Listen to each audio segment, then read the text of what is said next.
மாங்காயை வச்சு இது வரைக்கும் இப்படி நீங்கள் கண்டிப்பாக செஞ்சுருக்கவே மாட்டீங்க. அந்த அளவுக்கு ரொம்பவே புதுமையான அருமையான ரெசிபிங்க. ரொம்ப சுலபமாக செஞ்சிடலாங்க. Hi friends, welcome to Chennai food. இந்த ரெசிபியை நான் எப்படி செய்கிறேன் நீங்களே பாருங்கள் வாங்க. இந்த ரெசிபி செய்கிறதுக்காக நான் மீடியம் சைஸில் 4 மாங்காய் எடுத்துருக்குறேங்க. இந்த மாங்காய் சுத்தமாக கழுவி தொடச்சி எடுத்து வச்சுருக்கேன். இதில் பார்த்தீங்கன்னா நடுவில் அப்படியே நம்ம கீரல் மட்டும் போட்டுடலாம். கீரல்னால் அந்த தோல் மட்டும் கட் ஆகுற மாதிரி இந்த மாதிரி சுற்றிரும் கத்தியை வச்சு அழுத்தி விட்டிங்கனாலே கீரல் விழுந்துடும். மாங்காயில் நான் கீரல் போட்டேன் பாருங்கள், உங்களுக்கு தெரியுதான்னு தெரியல. இந்த மாதிரி சுற்றி அப்படியே ஒரு கீரல் வரா மாதிரி போட்டுடுங்க. எல்லா மாங்காயிலையும் நம்ம கீரி எடுத்துக்கலாம். எல்லா மாங்காயும் நான் கீரல் போட்டு எடுத்துட்டேங்க. இதை நம்ம வேக விட போகிறோம். ஸ்டவ்வில் இட்லி கடாய் வச்சுருக்கேங்க. 2 டம்ளர் அளவுக்கு தண்ணி ஊற்றி வச்சுருக்கேன். உள்ளே இட்லி தட்டு வச்சுருக்கேன். இப்போ நம்ம கீரல் போட்ட இந்த மாங்காயை இந்த குழியில் வச்சிடலாம். இப்போ நான் மூடி போட்டு விட்டுட்டேன். ஸ்டவ் ஹை ஃப்ளேமில் வச்சுட்டு 10 நிமிஷம் வேக விட்டுட்டு ஸ்டவ் ஆஃப் பண்ணிக்கோங்க. ஹை ஃப்ளேமில் வச்சுட்டு 10 நிமிஷம் வேக விட்டு நான் ஸ்டவ் ஆஃப் பண்ணிட்டேங்க. இப்போ மூடி ஓப்பன் பண்ணிடலாம்.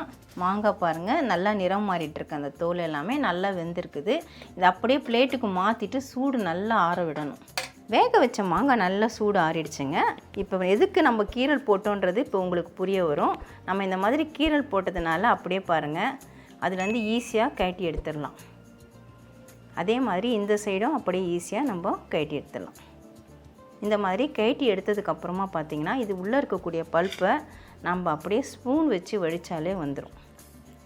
இதுக்காக தான் நம்ம வேக வச்சோம். அதுவும் கீரல் போட்டு வேக வச்சது இதுக்காக தான். இதே மாதிரி நம்ம எல்லா பல்ப்பையும் இதிலேருந்து எடுத்துடலாம்.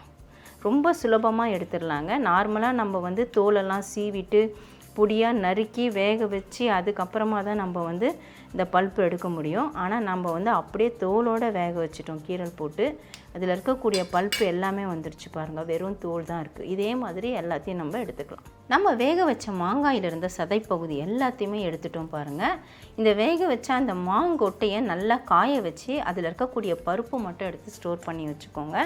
குழந்தைங்களுக்கு சேது பேதி ஆகும் பொழுது அந்த பவுடரை நம்ம கலந்து கொடுத்தோம்னா உடனே ஸ்டாப் ஆகிடும். இப்போ இதை நம்ம அரைச்சி எடுத்துக்கலாம். நான் மிக்ஸி ஜாருக்கு மாற்றிக்கிறேன். இதில் நம்ம தண்ணி எதுவுமே சேர்க்க வேண்டாங்க. எவ்வளவு நைஸாக அரைக்க முடியுமோ அந்த அளவுக்கு நைஸாக அரைச்சிக்கோங்க. நல்லா நைஸாக அரைப்பட்டிருக்கு. நல்லா வெண்ணெய் மாதிரி இருக்குது பாருங்கள். இந்த மாதிரி அரைச்சி எடுத்துக்கோங்க. ஸ்டவ்வில் பேன் வச்சுருக்கோங்க. பேன் நல்லா ஹீட் ஆகிடுச்சு. 1 டேபிள் ஸ்பூன் அளவுக்கு நெய் சேர்த்துக்கலாம். நெய்யும் இப்போ நல்லா உருகிடுச்சு. நாம் அரைச்ச இந்த மாங்காய் விழுது அதை சேர்த்துடலாம். சேர்த்துட்டு அப்படியே நல்லா கலந்து விட்டுக்கோங்க.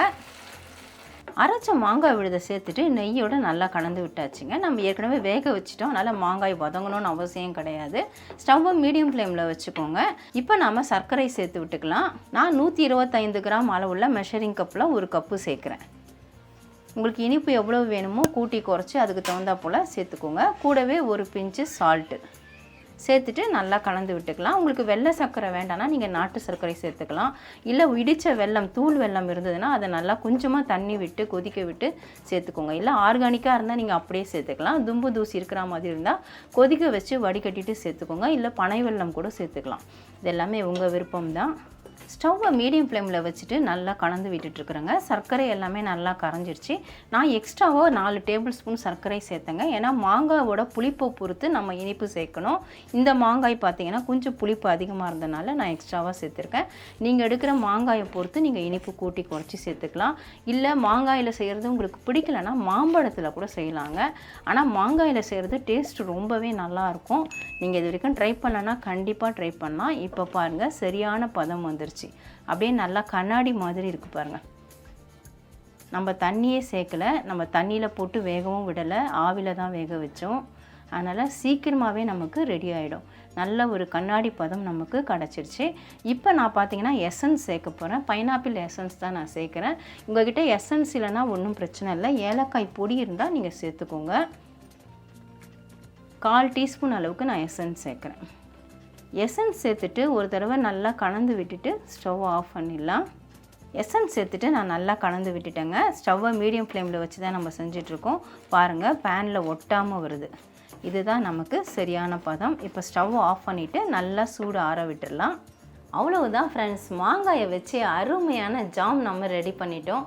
காலையில் நேரத்தில் நமக்கு பிரேக்ஃபாஸ்ட் செய்கிறதுக்கு டைம் இல்லைன்னா டக்குன்னு இந்த ஜாமை ப்ரெட்டில் தடவி கூட குழந்தைங்களுக்கு கொடுத்துடலாம். ஏன் நம்மளும் சாப்பிட்லாம். இல்லை சப்பாத்தி செய்கிறோம், சைடிஷ் செய்கிறதுக்கு நேரம் இல்லைன்னா சப்பாத்தியில் தடவி ரோல் பண்ணியும் நம்ம லஞ்ச் பாக்ஸும் கொடுத்து அனுப்பலாம். மார்னிங் பிரேக்ஃபாஸ்ட்டுக்கும் சாப்பிட்லாம்.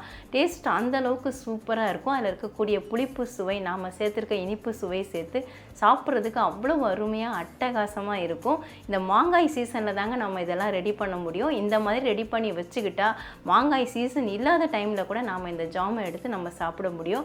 ஆனால் நீங்கள் வெளியில் வைக்க முடியாது, ஃப்ரிட்ஜில் தான் ஸ்டோர் பண்ணி வைக்கணும்.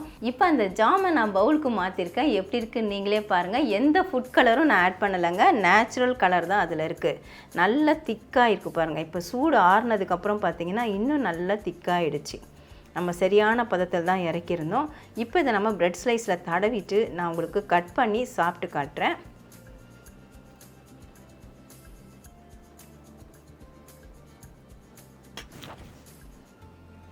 அவ்வளவுதான், 2 ஸ்லைஸையும் இதில் வச்சாச்சு. இப்போ இந்த பவுலை நான் எடுத்துடுறேன். பாருங்கள், சூப்பராக இருக்குது. நான் இந்த மாதிரி கட் பண்ணியிருக்கேன். இப்படி தான் கட் பண்ணணுன்னு இல்லை, 4 பீஸ் வரா மாதிரி கூட கட் பண்ணிவிட்டு அப்படியே எடுத்து சாப்பிட்றலாம். டேஸ்ட் அருமையாக இருக்கும். இப்போ எப்படி இருக்குன்னு பார்த்துடலாமா? கொஞ்சமாக நான் பிச்சு எடுத்திருக்கேன்.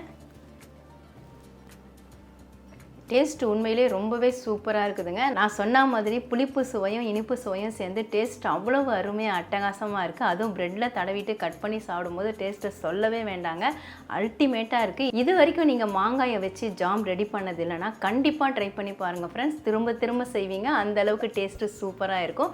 ட்ரை பண்ணி பார்த்துட்டு எப்படி இருந்து எனக்கு கமெண்ட் பண்ணுங்கள். மறக்காமல் நம்ம சேனலில் சப்ஸ்கிரைப் பண்ணிக்கோங்க, லைக் அண்ட் ஷேர் பண்ணுங்கள். இதோட இந்த வீடியோவை நான் முடிச்சுக்கிறேன். மறுபடியும் இன்னொரு வீடியோவில் உங்களை சந்திக்கிறேன். Bye guys. Bye bye.